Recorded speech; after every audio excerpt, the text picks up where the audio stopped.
Yes, Wicked was that good. It's one of those films where leaving it makes you want to see the world better. It makes you want to see the goodness. Not necessarily that there's just goodness and light in the world all the time, but that you want to be the light. I wasn't joking with my Danny DeVito meme at the end of Wicked.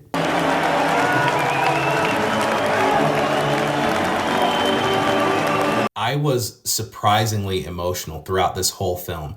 And being a girl dad myself, just seeing the relationship between Elphaba and Glinda, which I'll maybe get to later, but really just seeing the relationship, it hit me. It hit me really hard. And I'll say this movie is just so rousingly emotional. And it all started really from, as cheesy as it sounds, the first frame of the film. Seeing the magic and the wonder in the land of Oz, it was amazing. And I hate that my mind went here, but I just thought, man, they're going to make a killing when they make a Wicked land at Universal. If they end up doing it, it's going to be one of those have to go places. I wasn't necessarily familiar with the story of Wicked outside of what probably most people know, which is that is a Wizard of Oz prequel. It has to do with the Wicked Witch of the West and Glinda, and then the popular song. That is about the extent of my knowledge of Wicked. Outside of that, though, I somewhat avoided everything. So Wicked follows the story of Elphaba here, who is played by Cynthia Erivo, who's a young woman. She has green skin, and then Glinda. And the story just really revolves around these two and the bond that they share at Shiz University. They're both students there. Glinda is obsessed with popularity and just being desired. And Elphaba, who we call her Elfie in the film, she has a different take on the desire. She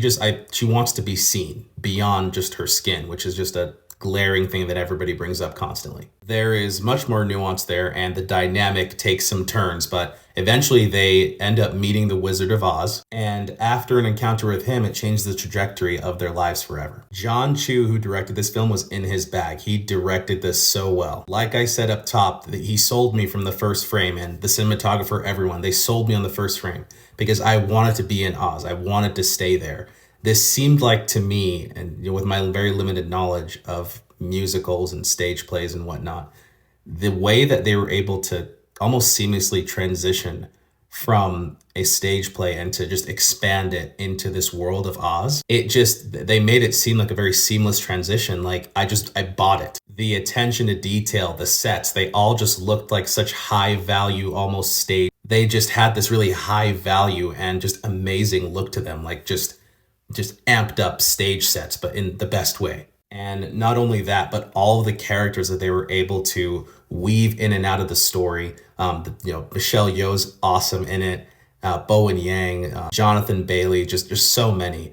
But really, I mean, it's these two, Cynthia Erivo and Ariana Grande. What makes this movie and really sells it for me, even in the parts where it did feel like it slowed down a bit, even in those parts, everything in this movie is held up together by the incredible, just immaculate chemistry between Ariana Grande and Cynthia Erivo. Ariana showed some amazing acting chops in this movie. And I give her so much props because you run the risk with Glinda of being almost just a Barbie archetype, if you decided to go that way. But she isn't. Her naivete just seems, there's a level of verisimilitude with Glinda's naivete. And there wasn't a lot of this, but I feel like at times there were laced a bit some sinister aspects into Glinda's character. I don't know if that was intentional or not, but it was just I said laced in there, not a ton. Overwhelmingly though, it was one, the humor. She had some of the funniest moments, had our whole theater laughing. I was laughing out loud multiple times. And along with those funny moments, those loud moments, there were just some really heartfelt, tender moments that you saw with Glinda. True childlike heart moments where you saw that innocence just be so broken down to like it's just real. Not in a contrast, but just that same childlike innocence was almost this bridge between Glinda and Elphaba, played by, again, Cynthia Erivo, who, to me, the MVP of the film. My goodness. The anchor, the MVP of the film, what she was able to do with just her eyes was completely captivating and miraculous, and I don't say that lightly. She, as Elfie, was able to balance the magic, the fantastical, whimsical elements of Oz. With Elfie, she's able to balance all of that and bring a grounded, just realism to everything. And not just a realism, but a strength that was really laced with vulnerability. It was a really amazing balance that she was able to do, again, pretty flawlessly. I know I wouldn't appreciate Elphaba as much as I would if, Ariana Grande's Glinda wasn't in the film, but I am 1000% certain I would not be able to probably even stand Glinda had that strength and that balance not been there with Elphaba and Cynthia's performance as her. And I really think because of that, they make the film. They make you just want to sit there, watch these two talk, watch these two interact. When you see the friendship begin to blossom between them, it was so beautiful. This movie was so beautiful, and it hit me.